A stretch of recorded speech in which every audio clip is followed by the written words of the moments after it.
여러분, 하나님이 기뻐하시는 게 뭐예요? 하나님의 말씀 앞에 믿음으로 순종하는 것이 하나님을 기쁘시게 하는 가장 중요한 원리입니다. 하나님이 얼마나 믿음을 중요하게 여기고 믿음의 기준을 세우기를 원하고 믿음을 통해서 하나님께서 기뻐하시고 하나님이 이루시는 뜻을 이루신다는 것을 우리는 깨달아야 될 것입니다. 그래서 오늘 본문을 통해서 하나님께서 기뻐하시는 믿음의 기준에 대해서 나눠보도록 할 것입니다. 첫 번째입니다. 하나님은 하나님의 백성들이 세상을 두려워하지 않는 믿음의 눈을 갖기를 원하십니다. 믿음의 눈을 가져야만이 세상을 두려워하지 않기 때문입니다.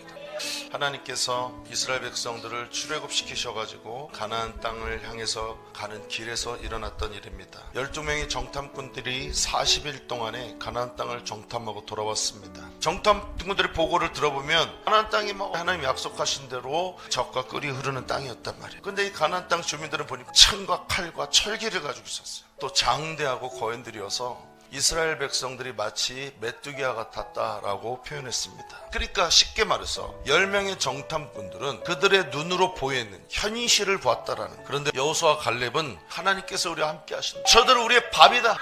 그들을 두려워하지 말아라 라고 얘기를 했습니다. 여호수아와 갈렙은 여호와 하나님께서 자기 자신들과 함께 하시는 것을 보았습니다. 그래서 우리는 육적인 눈만 가지고 현실만을 보면 안 되는 것입니다. 우리 예수 믿는 사람들은 영적인 눈, 믿음의 눈을 가지고 사는 존재들입니다. 하나님이 함께 하시겠다고 약속하셨어요. 그래서 하나님이 우리와 함께 계시기 때문에 우리는 두려워하지 말아야 돼요. 두 번째, 하나님은 하나님의 말씀을 청종할 수 있는 믿음의 귀를 갖길 원하십니다. 이스라엘 백성들은 믿음의 보고, 즉 믿음의 말을 하는 여호수아 갈렙의 말을 듣지 않았습니다. 다수였던 10명의 이 정탐꾼들의 불신앙적인 말을 들었습니다. 그 결과 이스라엘 백성들은 믿음을 잃어버렸어요. 이스라엘 백성들은 불신앙의 말에 집중하다가 불신앙의 말에 지배받게 됐습니다. 그리고 불신앙 가득한 이스라엘 백성들은 불신앙적인 행동을 했어요. 그들은 모세와 아론을 원망하고 대적하기 시작했습니다. 하나님이 세우신 지도자를 없애버리고 새로운 지도를 세우고 애굽으로 돌아가자라고 말했습니다. 그가 이스라엘 백성들은 듣지 말아야 될 말에 귀를 기울였기 때문에 결과적으로는 광야에서 완전히 망하고 죽게 된 거예요. 반면에 여호수아 갈렙은 하나님의 음성을 듣고 하나님의 말씀을 붙잡았습니다. 20세의 성인 남자 중에 그들만 유일하게 가나안 땅에 들어가는 축복을 받게 됩니다. 세 번째입니다.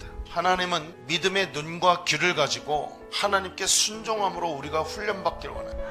하나님께 반역하니 너희들은 가나안 땅에 못 들어가고 이 광야에서 40년 동안 유리방황하게 되고 다 죽게 될 거라 분명히 말씀이 떨어졌어요. 그런데 가나안 땅을 정복하겠다고, 가나안 땅에 이제 쳐들어가겠다라는 거야.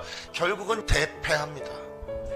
하나님은 하나님을 배반한 이스라엘 백성과 함께하지 않으셨어요. 여러분, 믿음의 귀와 눈을 훈련하지 않으면 반드시 그 사람은 믿음의 말을 하지 못하게 되고 믿음 없는 행동을 하게 됩니다. 세상을 두려워하지 않는 믿음의 눈, 세상에 휩쓸리는 것이 아니라 믿음 없는 인간적인 소리나 마귀의 소리에 휩쓸리는 것이 아니라 하나님의 말씀을 들을 수 있는 믿음의 귀, 이 두 가지를 훈련해야 되고 그분의 말씀 앞에 철저히 순종하는 이 믿음의 훈련, 믿음의 눈과 귀를 훈련시키는 것을 하나님이 기뻐하신다 이 말이에요.